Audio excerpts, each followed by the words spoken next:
Si vous avez un enfant qui déteste essayer quelque chose de nouveau par peur d'échouer ou qui, chaque fois qu'il dessine, efface puis se dit que c'est pas bon, a tellement peur de faire des fautes quand vient le moment d'écrire qu'il en vient à détester écrire, peut-être que cette vidéo pourrait vous intéresser.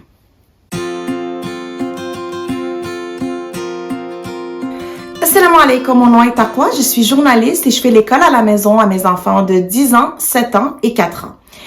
Aujourd'hui, je fais cette vidéo en français parce que un des livres, une des ressources dont je vais vous parler est en français. C'est un ouvrage québécois et aussi parce que on me l'a souvent demandé cette vidéo-là par mes auditeurs francophones. C'est aussi un sujet qui est cher à mon cœur parce que c'est un des premiers sujets qui a fait en sorte que j'ai découvert tout le monde de la pédagogie et de l'éducation bienveillante. Si vous me connaissez un peu, vous savez que j'ai traduit avec mon mari un ouvrage qui s'appelle La parentalité positive dans la famille musulmane. Je vais le mettre en bas puis je vais en faire une autre vidéo un de ces jours. Toujours est-il que comme on est né avec 4-5 ans, on était en train de dessiner ensemble. Et puis j'ai commencé à voir chez elle une certaine réticence à dessiner parce qu'elle ne voulait dessiner que les choses qu'elle savait très bien faire et qu'elle se comparait beaucoup et qu'elle, bref, ne voulait rien dessiner de nouveau, se disait toujours que c'est pas bon, etc., etc. Ça m'a mis la puce à l'oreille et j'ai décidé d'appeler au 811. Numéro 2, c'est Info Social. Si vous savez pas, au Québec, il y a ce service-là. On peut parler à un travailleur social, on peut avoir accès à des belles ressources à travers le CLSC. Et donc, long story short, j'ai commencé à découvrir qu'il y a toute une façon d'accompagner les enfants dans leurs apprentissages, dans leur cheminement. Moi qui pensais, par exemple, une des petites choses, moi qui pensais que de dire « Wow, c'est tellement beau ton dessin, t'es bonne, t'es bonne, c'est beau », ça là, c'était erreur numéro 1, chose à ne pas faire parce que ça met l'emphase sur le résultat, ça met l'emphase sur, premièrement, l'enfant se dit « Je suis bon, c'est ça que je dois être, c'est d'être bon ». L'enfant se dit « Mon dessin doit être beau, c'est ça qui est récompensé, c'est pour ça que j'ai tout cet amour, toute cette reconnaissance ». La meilleure façon d'accompagner notre enfant, en fait, c'est de mettre l'accent sur le cheminement, sur les efforts, sur la réflexion. Donc, de dire, par exemple, « Wow, je suis vraiment impressionnée, t'as fait 30 minutes que t'es sur ce dessin-là, t'es vraiment patient. » Ou de dire, « Hey, c'est intéressant ton choix de couleur, peux-tu m'expliquer pourquoi t'as décidé de faire ça? » Donc, vraiment de s'intéresser plus qu'en surface, puis de poser des questions sur tout ce qui entoure, bref, et non sur le résultat lui-même. Parce que quand on s'attarde trop au résultat, ben c'est ça qui fait en sorte que l'enfant se met ça comme standard. Je dois atteindre ça, sinon c'est pas bon. Et ça, ce n'est qu'un petit exemple des choses que j'ai appris pour nous accompagner dans tout ce processus-là, pour défaire l'anxiété de performance. Et quand je parle ici d'anxiété de performance, je parle pas de quelque chose de très grave, là, de diagnostiquer. Il y a différents niveaux. C'est vous qui savez, en fait. Moi, c'était juste une petite interrogation que j'avais, puis c'est quelque chose qui a pu... c'était juste ma façon d'accompagner mon enfant qui était peut-être pas adéquate. Puis vous savez si votre enfant a des blocages, si votre enfant a un petit problème d'estime. Donc, ça peut se manifester de différentes façons et c'est pas nécessairement très sérieux. Ça n'a pas besoin d'être une anxiété lourde là où est-ce que l'enfant a mal au ventre puis ne veut plus aller à l'école ou des choses comme ça. On n'a pas besoin de se rendre là avant de s'adapter un petit peu. Bref. Pour nous accompagner là-dedans, j'ai 3 super beaux livres dont j'avais super hâte de vous parler. Super beaux livres, super beaux hâte. Ça me fait penser à un livre d'Élise Gravel. Si vous savez, vous savez. Donc, je vais arrêter de radoter et vous présenter tout de suite les 3 livres. Le premier ici, c'est Abdul's Story. Alors, 2 de mes 3 livres sont en anglais. Il me semble qu'il y en a un qui est traduit par contre. Abdul's Story, déjà, vous verrez que... personnage musulman, personnage issu de la diversité, mais l'histoire elle-même n'a rien à voir avec la religion. C'est l'histoire d'un petit garçon qui découvre que, bref, qui n'aime pas écrire, qui se dit que il aime les histoires par contre, il aime raconter des histoires, mais il n'a pas confiance en lui. On voit la petite efface, qui fait des fautes, qui écrit tout croche, qui a pas une belle calligraphie, qui se compare aux autres, et qui finalement on finit par comprendre que ça n'a pas besoin d'être parfait. On a tous une histoire et j'ai tellement aimé cette leçon-là. On a tous une histoire et puis que c'est le fond qui importe plus que la forme, que ses mots comptent, que ses idées comptent, qu'il peut les exprimer. Et qu'on n'a pas besoin d'effacer ses erreurs, que les erreurs font partie du processus. C'est merveilleux. Pour de vrai, là, quand je suis tombée là-dessus, wow! Parce que moi, je donne des ateliers d'écriture pour des enfants souvent et puis je vois ça tellement souvent comme problématique. Alors, je vais pouvoir le lire souvent à mes enfants et à ceux des autres et je vous encourage à y jeter un coup d'œil. Je vais vous mettre le lien évidemment en bas. Donc, Abdul's Story par Jamila Tompkins Bigelow, je suis pas sûre. Elle a écrit un autre livre que j'adore aussi qui s'appelle My Name is a Song. Magnifique livre. Alors, ça c'est le premier. Le deuxième, c'est The Dot. Alors, on parlait de dessin tantôt. Ce livre-là, le premier Abdul's Story, c'est l'écriture. Ça, c'est le dessin. Alors, encore une fois, un enfant qui n'a pas confiance, qui déteste dessiner, qui se dit qu'il sait pas quoi dessiner, qui est pas bon à dessiner. Et en classe, il faut qu'il fasse un projet, puis il dit non, moi je sais pas dessiner. La prof lui dit fais juste faire n'importe quoi, vas-y, commence, puis on verra ce que ça donne. Alors lui, un peu pour la narguer, pour niaiser, il décide de juste faire un point au milieu. Donc il fait un point, son enseignante elle voit ça, puis elle dit parfait, c'est bon, tu peux mettre ton nom, c'est fini. C'est un bon projet, c'est une forme d'art. Et donc elle va accrocher ce dessin-là de points. En voyant ça, lui, ben, ça va le motiver à se dire, ah, ben là, je peux faire mieux qu'un point, je vais rajouter d'autres points. Puis, tu sais, il commence à améliorer un petit peu son affaire, ça devient plus élaboré. Et aussi, il influence les autres, il inspire les autres à faire des œuvres d'art basées sur des points. Au point où même un enfant lui dit, oh, t'es tellement bon, toi, moi aussi, j'aimerais ça pouvoir, je sais pas dessiner. Puis il dit, ben oui, t'es capable.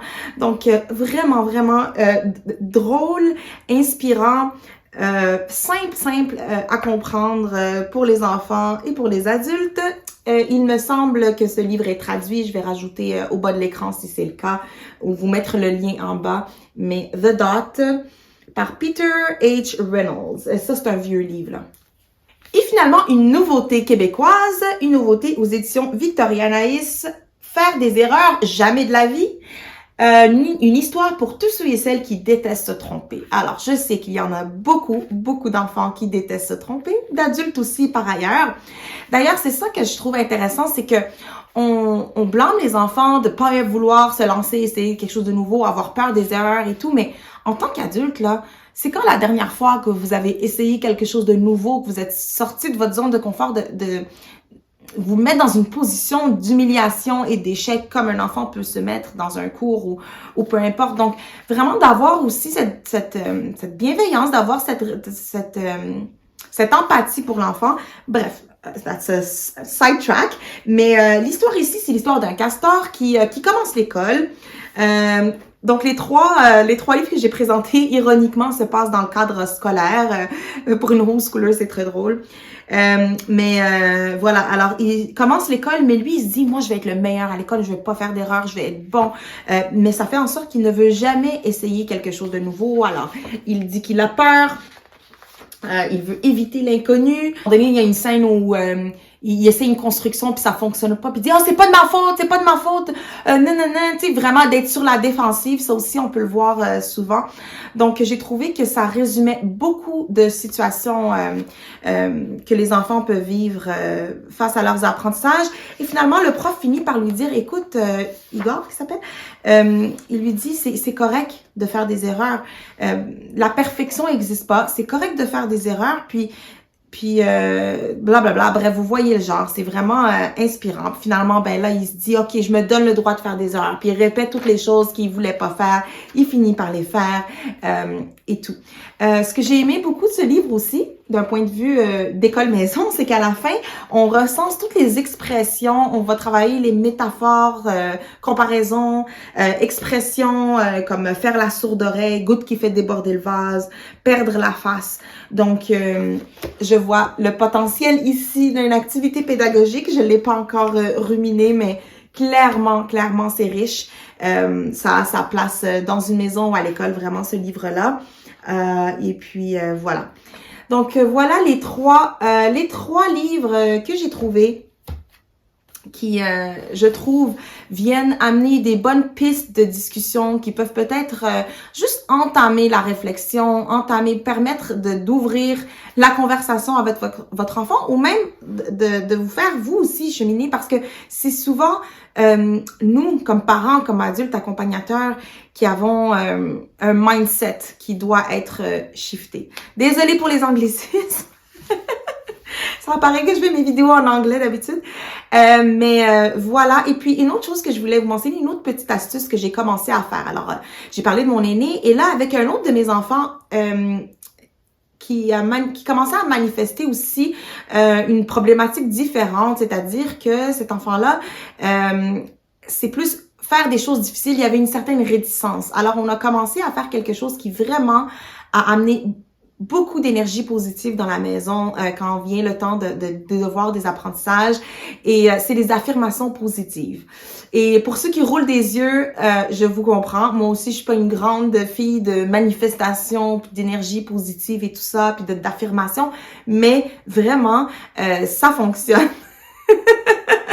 Parce que ce qu'on a commencé à faire, puis là, c'est vraiment devenu une routine au point où si je l'oublie, c'est ma fille qui me le rappelle, c'est que on commence en disant, avant de commencer les devoirs, avant de commencer à travailler, on se dit Bismillah, puis vous pouvez l'adapter, hein. On a juste inventé ces phrases-là selon nos valeurs. Donc évidemment, nous, on rentre la spiritualité là-dedans, mais vous l'adaptez à votre manière. On dit Bismillah, on commence, je suis capable, c'est difficile et je peux faire des choses difficiles avec l'aide d'Allah.